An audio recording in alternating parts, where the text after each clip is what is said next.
સૌથી પહેલા વાત કરવી છે બનાસકાંઠા જિલ્લાની કે જ્યાં આજે મેઘરાજા ઓળઘોળ થયા। બનાસની ધરતી પર આજે અમૃત બનીને વરસ્યું છે। મેઘરાજાએ મન મૂકીને પોતાનું હેત વરસાવ્યું છે અને બનાસકાંઠાની અલગ અલગ તસવીરો મેં તમને બતાવી રહ્યા છે કે પાલનપુર હોય કે દાંતા, આ બંને તાલુકાઓ અને શહેર એવા રહ્યા કે જ્યાં આજે સૌથી વધારે વરસાદ નોંધાયો છે। ધોધમાર વરસાદ પડ્યો છે બનાસકાંઠા જિલ્લામાં અને ખાસ કરીને રસ્તાઓ પર જાણે નદી વહેતી હોય તેવા દ્રશ્યો પાલનપુર શહેરમાંથી સામે આવ્યા। અંબાજીમાં હોસ્પિટલમાં પાણી ઘૂસી ગયા છે। દાંતાની આ પરિસ્થિતિ છે। દુકાનોમાં પાણી છે, કચેરીઓમાં પાણી છે, હાઈવે પાણી થઈ ગયો છે। તમામ નીચાણવાળા વિસ્તારો છે, મફતપુરાથી લઈને બેચરપુરા, તમામ વિસ્તારો પાલનપુર શહેરના એવા છે કે જે આજે પાણીમાં ગરકાવ છે। આ જિલ્લાની તસવીર છે, મેઘરાજાની તોફાની બેટિંગ બાદની આ તસવીર અમે તમને બતાવી રહ્યા છે। દાંતા પંથકમાં 4 કલાકમાં 8 ઇંચ વરસાદ પડ્યો। નદીઓ ગાંડી તૂર થઈ છે। બીજી તરફ પાલનપુરમાં પણ 4 કલાકમાં 2 ઇંચ વરસાદ પડ્યો। બજારોમાં પાણી ફરી વળ્યા અને વરસાદના કારણે રસ્તાઓ જાણે નદીમાં ફેરાતા હોય તેવા દ્રશ્યો સામે આવ્યા છે।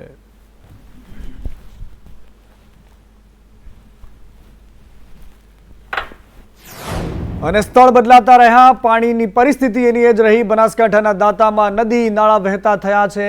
મુમનવાસ નજીક પાણીયારી આશ્રમનો આ ધોધ છે જે જીવંત થયો છે। અત્યંત નયનરમ્ય દ્રશ્ય આ જોવા મળી રહ્યા છે। બનાસકાંઠાના મુમનવાસ પાસેનો આ ધોધ, પહાડી વિસ્તારોનું કુદરતી સૌંદર્ય અત્યારે ખીલી ઉઠ્યું છે। પહાડી વિસ્તારમાંથી ઝરણા વહેતા થયા છે અને આ દ્રશ્યો બનાસકાંઠામાં અનેક સ્થળે આ જ પ્રકારની પરિસ્થિતિ જોવા મળી રહી છે, કારણ કે અરવલ્લીની ગિરિમાળા છે અને બનાસકાંઠાની આ નયનરમ્ય તસવીર અમે તમને બતાવી રહ્યા છીએ। અને દાંતામાં તો જાણે આબ ફાટી હોય તેવી તસવીર સામે આવી છે। 4 કલાકમાં જ 8 ઇંચ વરસાદ પડ્યો। દાંતા બેટમાં ફેરવાઈ ગયું। ઠેર ઠેર પાણી જ પાણી જોવા મળી રહ્યું છે। મોટાભાગના ખેતરો પણ બેટમાં ફેરવાયેલા હોય તેવા નજરે પડ્યા છે। દાંતા તાલુકાના નદી નાળાઓમાં પાણી આવ્યું છે। કીડી મકોડી નદી છે, નાની એવી નદી પણ ત્યાં આજે બંને કાંઠાથી નદી વહેતી હોય તેવા દ્રશ્યો સામે આવ્યા। અર્જુની નદીમાં પણ ઘોડાપૂર આવ્યું છે। આ સૂકી ભઠ્ઠ નદી હતી, પરંતુ અહીંયા આજે પહેલીવાર બે કાંઠે નદી વહેતી જોવા મળી। બનાસકાંઠાના અંબાજી તેમજ એના આસપાસના વિસ્તારોમાં આજે જાણે આબ ફાટી હોય તેવા દ્રશ્યો સામે આવ્યા છે। પંથકમાં 8 કરતાં વધુ ઇંચ વરસાદ પડવાથી જે 10 વર્ષથી નદી સુકાયેલી પડી હતી એમાં નવા પાણીના વધામણા થયેલ છે। વધુ અતિરેકના વરસાદના લીધે પાણીના ખેતરો પણ જે બેટમાં ફેરવાયા છે, તેનાથી ખેડૂતોને પણ નુકસાનની ભીતિ સર્જાઈ રહી છે। સવારમાં પડેલા વરસાદને લઈને જે નદીઓ જે ગાડી તૂર થઈ છે અને ખેતરો પણ બેટમાં ફેરવાયા છે। આપ જોઈ શકો છો, આ જે પેથાપુર નજીક આવેલી જે અર્જુન નદી છે તે ગાડી તૂર બની છે અને મોટા પ્રમાણમાં પાણી નદીમાં આવ્યું છે અને જે આજુબાજુના ખેતરો છે તે બેટમાં ફેરવાયા છે અને ઉપરવાસમાં વરસાદ પડવાના કારણે જે છે તે નદીઓ આવી છે। અને દાંતા પંથકમાં સવારથી જ જે વરસાદની જે ધમાકેદાર એન્ટ્રી પડી હતી તેને લઈને જે અનેક વિસ્તારોમાં પાણી થયું હતું અને હાલમાં પણ જે વરસાદ ચાલુ છે તેને લઈને જે દાંતા તાલુકાના ખેતરો છે તે પણ બેટમાં ફેરવાયેલા જોવા મળ્યા હતા। લક્ષ્મણ ઠાકોર, સંદેશ ન્યૂઝ, અંબાજી। નદીઓ નવજીવિત થઈ છે, નાળાઓ છલકાઈ રહ્યા છે અને આ દ્રશ્યો સાબરકાંઠાના ઈડરના છે કે જ્યાં આજે કાનપુરા ગોધમજી વચ્ચેનો કોઝવે બંધ થયો હતો। વરસાદથી ભેંસકા નદીમાં નવા નીર આવ્યા છે। ઉપરવાસમાં વરસાદના કારણે નદી બે કાંઠે વહી રહી છે। કોઝવે પરથી પાણી પસાર થઈ રહ્યું છે અને રસ્તો બંધ કરી દેવામાં આવ્યો છે। કાનપુર થઈને ગોધમજીને જોડતો આ માર્ગ બંધ કરવામાં આવ્યો છે। આ છલકાતા નીર છે સાબરકાંઠાના વાસીઓ માટે ખૂબ જ આનંદદાયક સમાચાર છે। અને બનાસકાંઠાની સાથે સાથે આજે સાબરકાંઠા જિલ્લામાં ધોધમાર વરસાદ વરસ્યો છે। હિંમતનગરના પેઢમાલ ગામે જળબંબાકાર જેવી સ્થિતિ છે। પેઢમાલ ગામે ડુંગર પરથી પાણી ગામમાં ઉતર્યા અને વરસાદી પાણીના પ્રવાહથી ગામ બે ભાગમાં વહેંચાઈ ગયું હોય તેવા દ્રશ્યો આજે સામે આવ્યા હતા। આ ધસમસતો પાણીનો પ્રવાહ પર્વતોની વચ્ચેથી આવી રહ્યો છે અને ગામમાં જઈને એ નીકળી રહ્યો છે, ગામ વચ્ચેથી નીકળી રહ્યો છે અને આ ગામના જાણે બે ફાડિયા કરતો હોય તેવો ધસમસતો પાણીનો પ્રવાહ ગામની વચ્ચોવચ્ચથી નીકળે છે। અને બીજી બાજુ અરવલ્લીના માલપુરમાં પણ આજે ધોધમાર વરસાદ હતો। મોરડુંગરી, તખતપુર, ભેમપુર અને મહીપુરમાં પણ આજે વરસાદ હતો। સૈનિકપુર અને રઘુનાથપુરમાં પણ આજે ધોધમાર વરસાદ વરસ્યો છે।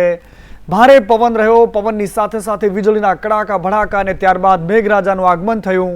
માલપુરના રાજમાર્ગો પર માલપુરના શહેરના જે માર્ગો છે ત્યાં આજે નદી વહેતી હોય તેવા દ્રશ્યો સામે આવ્યા છે। મગફળી સોયાબીનના પાકને એક નવું જીવતદાન મળ્યું છે। ખેડૂતો ખુશ છે અને આ પ્રકારની પરિસ્થિતિની રાહ અરવલ્લીના લોકો જોતા હતા। અને હવે મધ્ય ગુજરાતની વાત કરવી છે। લાંબા સમય બાદ ખેડા જિલ્લાના સુપ્રસિદ્ધ યાત્રાધામ ડાકોરમાં પણ મેઘરાજાએ મહેર કરી છે। આગરવા, કાલસર, નેસ, રામપુરા અને સુઈ ગામમાં વરસાદ વરસ્યો છે। ખેડૂતો ખુશ છે અને ભારે વરસાદના કારણે નીચાણવાળા વિસ્તારોમાં પાણી ભરાયા હતા, પરંતુ આ દ્રશ્યો ડાકોર મંદિરના છે। મંદિર પરિસરની આસપાસનો જે વિસ્તાર છે ત્યાં પણ પાણી ભરાયા છે। ડાકોરના દર્શન કરવા માટે આવતા શ્રદ્ધાળુઓ ઢીંચણસમા પાણી વચ્ચેથી પસાર થઈ રહ્યા હતા। આ દ્રશ્યો ડાકોરના છે। ત્યાં હજારો ભક્તો ભગવાન કૃષ્ણની પૂજા અર્ચના માટે દર્શન માટે આવતા હોય છે। કાળિયા ઠાકોરના દર્શન માટે આવતા હોય છે અને ત્યારે પાણી વચ્ચેથી આજે પસાર થવું પડ્યું છે।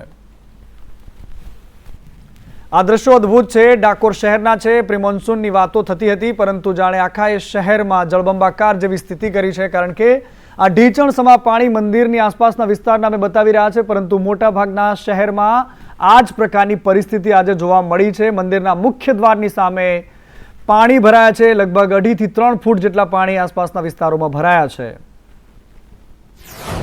યાત્રાધામ ડાકોરમાં થોડાક જ સમય પહેલા લાંબા ઉકળાટ બાદ વરસાદ વરસ્યો છે।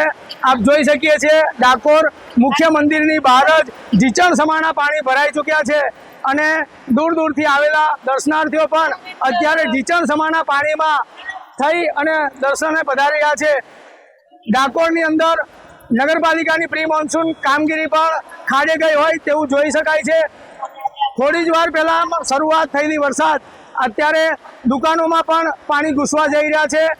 દૂર દૂરથી આવેલા દર્શનાર્થીઓ અત્યારે ઢીંચણસમા પાણી ઉલેચી અને ઠાકોરજીના દર્શને પધારી રહ્યા છે। સંદેશ ન્યૂઝ, ઈશ્વર પરમાર, ડાકોર। તો આ ડાકોરની તસવીર હતી। ડાકોરમાં કાળિયા ઠાકોરના દ્વાર સુધી પાણી ભરાયેલા હતા, પરંતુ આ બીજો એ પરિદ્રશ્ય અમે તમને બતાવી રહ્યા છે કે જ્યાં ભગવાન કૃષ્ણના મિત્ર સુદામાની આ ધરતી પોરબંદર છે અને પોરબંદર પર પાણી થઈ ગયેલું છે। છેલ્લા 4 દિવસથી ઘેડ પંથક આખું પાણીમાં ગરકાવ છે। આકાશી દ્રશ્યો અમે તમને બતાવી રહ્યા છે। માધવપુર ઘેડ પંથકની આ તારાજીના દ્રશ્યો છે। જ્યાં જ્યાં નજર કરો ત્યાં માત્ર પાણી જ પાણી દેખવા મળી રહ્યું છે। સમગ્ર ઘેડ પંથક અત્યારે પાણીમાં ગરકાવ છે। કડછ, પાતા, બગસરા ગામ પાણીમાં ગરકાવ થયેલું છે। અમીપુર, રાતિયા, મોચા ગામ પણ પાણીમાં ગરકાવ છે। આ ઘેડ વિસ્તારના દ્રશ્યો છે અને આ રકાબી જેવો વિસ્તાર છે ઘેડ, કે જ્યાં આસપાસનું તમામ વરસાદી પાણી અહીંયા આવીને થંભી જાય છે, રોકાય છે અને કેટલાય દિવસો સુધી આ જ પ્રકારની પરિસ્થિતિ રહે છે અને ખેડૂતોએ વાવેલા બિયારણ, મોંઘા ભાવનું બિયારણ અત્યારેમાં નાશ પામી જાય છે। અને હવે અમે તમને કડછ ગામના આ દ્રશ્યો બતાવી રહ્યા છે। આકાશી તસવીર છે કે જ્યાં કડછ ગામ કેવી રીતે પાણી વચ્ચે વસી રહ્યું છે, પાણી વચ્ચે જીવી રહ્યું છે, ધબકી રહ્યું છે, કારણ કે વરસાદને વિરામ લીધાને 2 દિવસ થઈ ગયા છે, પરંતુ પાણી નથી ઓસરતા। કમરસમા પાણી ભરાયેલા છે। અમુક સ્થળો પર ખેતરો અત્યારે જળબંબાકાર છે। કડછના આસપાસના ગામોમાં પણ વાહન વ્યવહારને અસર થઈ છે। ન કોઈ આવી શકે છે, ન કોઈ જઈ શકે છે। આ જ પ્રકારની પરિસ્થિતિ કડછ ગામની છે। અને માધવપુર ઘેડ વિસ્તારમાં પાણી જ પાણી છે। માધવપુર ગામમાં પણ જળબંબાકાર જેવી સ્થિતિ છે। ઘરોમાં અડધા ઘર પાણીમાં ભરાયેલા હોય તેવી પરિસ્થિતિ છે આ ગામની। અને મધુવંતી તેમજ ઓજત નદીના પાણી માધવપુરના વળ્યા છે। એક ગામથી બીજા ગામને જોડતા રસ્તાઓ બંધ છે। દુકાનદારો હોય કે વાહન ચાલકો તમામ હાલાકી ભોગવી રહ્યા છે। આ ગામનો ચોરાયો છે કે જ્યાં ચારે કોર માત્ર પાણી જ પાણી જોવા મળી રહ્યું છે। કાયમીનો ઘેરનો પ્રશ્ન છે। અમારા માજી સાંસદ રમેશભાઈ ધડુકે લોકસભામાં ઉઠાવ્યો હતો અને રજૂઆત પણ કરી હતી। હવે અમારા સાંસદ બદલી ગયા છે, એ મિનિસ્ટર થઈ ગયા। હવે મનસુખભાઈ કેટલુંક અમારા ઘેર વિસ્તાર માટે કરે। અને હવે આ તસવીર અમે તમને મંડેરના માનિયરવાળાની બતાવી રહ્યા છે કે ત્યાં પણ પાણી જ પાણી થઈ ગયું છે। લોકોના ઘરમાં વરસાદી પાણી ફરી વળ્યા છે। લોકો વાડી વિસ્તારમાંથી ગામમાં રહેવા માટે મજબૂર થયા છે। છેલ્લા 2 દિવસથી સ્કૂલે બાળકો નથી જઈ શકતા, કારણ કે વચ્ચે પાણી ભરાયેલા છે। કોઝવે પર પાણી ભરાયેલા છે। રોડ રસ્તાઓ બંધ છે અને આ ગામની તસવીર એવી છે। આ પોરબંદરનું ગામ છે મંડેર, કે જ્યાં ચારે કોર પાણી છે અને પાણી વચ્ચે લોકો જીવી રહ્યા છે। અને દર વર્ષની જેમ આ વર્ષે પણ ઘેડ પંથક બેટમાં ફેરવાયો છે. હજારો ખેડૂતો છે જેમની હજારો વીઘા જમીન, એકર જમીન અત્યારે પાણીમાં ડૂબી ગઈ છે. કેન્દ્રીય મંત્રી મનસુખ માંડવિયાના મત વિસ્તારની આ ધરતી છે, અમે તમને બતાવી રહ્યા છે. અને આ વિસ્તારમાં 1,36 કરોડમાં 1.36 કરોડમાં બનેલી ગેબિયન વોલ તૂટી ગઈ છે અને 48 કલાકમાં ધોવાઈ ગઈ છે. જુનાગઢ જિલ્લાના બામણસા ઘેડમાં હજારો વીઘા જમીનમાં ઓજત નદીનું પાણી ફરી વળ્યું છે. વોલ તૂટી ગઈ છે, ખેતરો પાણીમાં જળબંબાકાર છે. આ પ્રકારની પરિસ્થિતિ અત્યારે આ પંથકની જોવા મળી રહી છે. 30 તારીખ અને 1 તારીખમાં ઉપરવાસમાં લગભગ 15 થી 18 ઇંચ જેવો વરસાદ પડેલો હતો. લગભગ ટીકર ડેમ અમારે ઉપરવાસમાં છે ત્યારે ત્યાં 96,000 જેટલો ક્યુસેક પાણીનો પ્રવાહ પસાર થયો હતો. ઓબ્વિયસલી પારા ઓવરફ્લેન્કિંગ ક્યાંય ને ક્યાંક થવા પામે છે. આ જ પારો તૂટ્યો, નવો બન્યો હતો અને અહીંયા જ ઓવરફ્લેન્કિંગ ચાલુ થયું, જેને કારણે ત્યાંથી ગામમાં પાણી તરફ થયા છે. વાત છે તે હવે હદનિશાન ગામના બામણાસા અને બાલા ગામના થઈ ગયા છે. આખો એક રિપોર્ટ અમે તૈયાર કર્યો છે કે એનું કેટલું દબાણ છે, શું મકાનની સ્થિતિ છે, શું નદીના કાંઠાની સ્થિતિ છે. આ બાબતે અમે સરકારશ્રીમાં અહેવાલ કરેલ છે. ચારેકોર પાણી છે, નેતાઓ ફરકતા નથી, લોકો ત્રાહિમામ છે. અને બીજી બાજુ હવામાન વિભાગે આગાહી કરી છે. અમદાવાદ શહેરમાં પણ આજે ભારે વરસાદની આગાહી છે. 7 જુલાઈએ પણ આગાહી કરવામાં આવી છે. અમદાવાદમાં ભગવાન જગન્નાથની રથયાત્રા હશે અને એમાં પણ અમી છાંટણા નહીં પરંતુ જોરદાર વરસાદ રહી શકે છે, જેમાં વરસાદની શક્યતા છે. આજે 4 જિલ્લાઓમાં વરસાદનું રેડ એલર્ટ છે. 13 જિલ્લાઓમાં ઓરેન્જ એલર્ટ આપવામાં આવ્યું છે. સુરત, નર્મદા, તાપી અને બનાસકાંઠામાં રેડ એલર્ટ અપાયું છે. પાટણ, મહેસાણા અને સાબરકાંઠા તેમજ પંચમહાલ, વડોદરા, છોટાઉદેપુર, ભરૂચ, નવસારી અને વલસાડમાં ઓરેન્જ એલર્ટ આપવામાં આવ્યું છે. वेरी हेवी रेनफॉल की वार्निंग दी जा रही है. वो डिस्ट्रिक्ट है पाटन, महसाना, साबरकांठा, पंचमहल, बड़ोदरा, छोटा उदयपुर, भरूच, नवसारी, वलसाड़, दमन और दादरा नगर हवेली है, जहां पर वेरी हेवी रेनफॉल की वार्निंग है और साथ में ऑरेंज अलर्ट जारी है.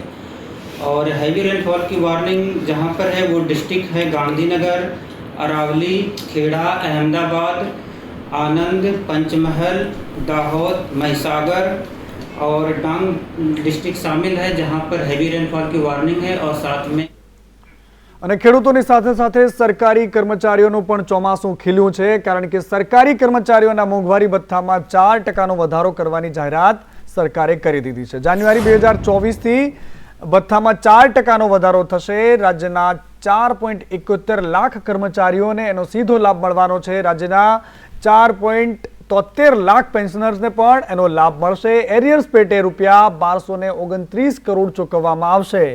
3 હપ્તામાં 6 માસના એરિયર્સની રકમ પણ ચૂકવવામાં આવશે. આ કર્મચારીઓ માટે ખૂબ જ મોટા સમાચાર છે. રાજ્યના લાખો કર્મચારીઓને એનો સીધો ફાયદો થવાનો છે.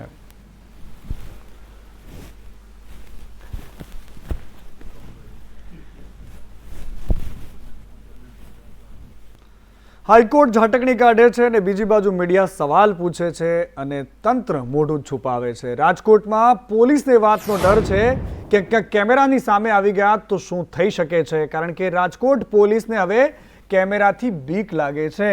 રાજકોટના પોલીસ કમિશનર મીડિયા કર્મચારીઓને પોતાની કચેરીમાં આવવા પર પ્રતિબંધ લગાવી દીધો છે અને અગ્નિકાંડની હકીકત છુપાવતા હોય તે પ્રકારની આ જોહુકમીભર્યો નિર્ણય કર્યો છે. પોલીસ મીડિયાથી શું છુપાવવા માંગે છે તે એક મોટો સવાલ છે, પરંતુ આ વાસ્તવિકતા એ છે કે આજે એમણે બેરિકેડ લગાવ્યા હતા, કર્મચારીઓને બહાર રોક્યા હતા. કમિશનરનું આ મનસ્વી વલણ અનેક સવાલોને ઊભા કરી રહ્યું છે.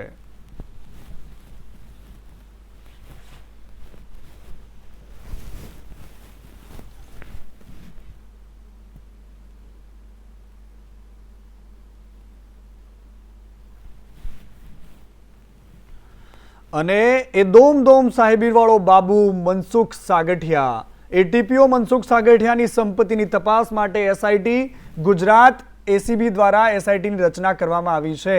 એસીબીના એડિશનલ ડાયરેક્ટરના નેતૃત્વમાં આ તપાસ થઈ રહી છે. એસઆઈટીમાં 2 એડિશનલ ડાયરેક્ટરનો સમાવેશ થશે. આ સીટ છે જેમાં 2 પીઆઈ અને લીગલ એડવાઇઝરનો સમાવેશ કરવામાં આવ્યો છે.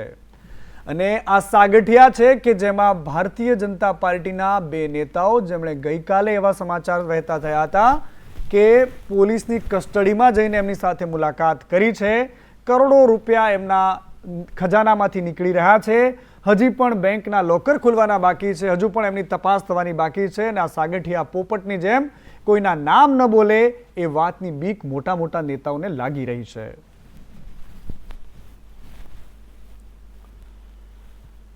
અને બીજી બાજુ સીબીઆઈએ દરોડા પાડ્યા છે રાજકોટમાં. રાજકોટ સેન્ટ્રલ જીએસટી ઓફિસમાં આ દરોડા પાડવામાં આવ્યા છે. ભ્રષ્ટાચારના આરોપોને લઈને સીબીઆઈ દ્વારા તપાસ કરવામાં આવી રહી છે. સીબીઆઈના અધિકારીઓ તપાસ કરી રહ્યા છે. અધિકારીઓ સામે ભ્રષ્ટાચારની ફરિયાદ આવતા તપાસ આદરવામાં આવી છે. જીએસટી ઓફિસમાં 3જા માળે અધિકારીઓની પૂછપરછ કરાઈ છે. અધિકારીઓ પાસેથી મોટા પ્રમાણમાં દસ્તાવેજ પણ જપ્ત કરાયા છે. વધારે વિગતો આવશે, વધારે માહિતી આવશે અને એ પણ સામે આવશે કે એમાં શું તથ્ય છે, પરંતુ અત્યારે સીબીઆઈની તપાસ છે અને બાબુઓને ફાળ પડી છે. અને હવે વાત ગુજરાતને શર્મસાર કરતા એક સમાચારની કરવી છે. બીજે મેડિકલ કોલેજની આ વાત છે, જ્યાં રેગિંગના સમાચાર સામે આવ્યા છે. 2 વિદ્યાર્થીઓને સિગારેટના ડામ આપવામાં આવ્યા છે. બીજે મેડિકલ કોલેજના ઓર્થોપેડિક વિભાગમાં રેગિંગની ઘટના સામે આવી છે. ઊંઘવા ન દેવું, સતત એક જ કપડાં પહેરવા માટેનું દબાણ કરવું, વિદ્યાર્થી રેગિંગથી કંટાળીને અભ્યાસ છોડીને જતો રહ્યો.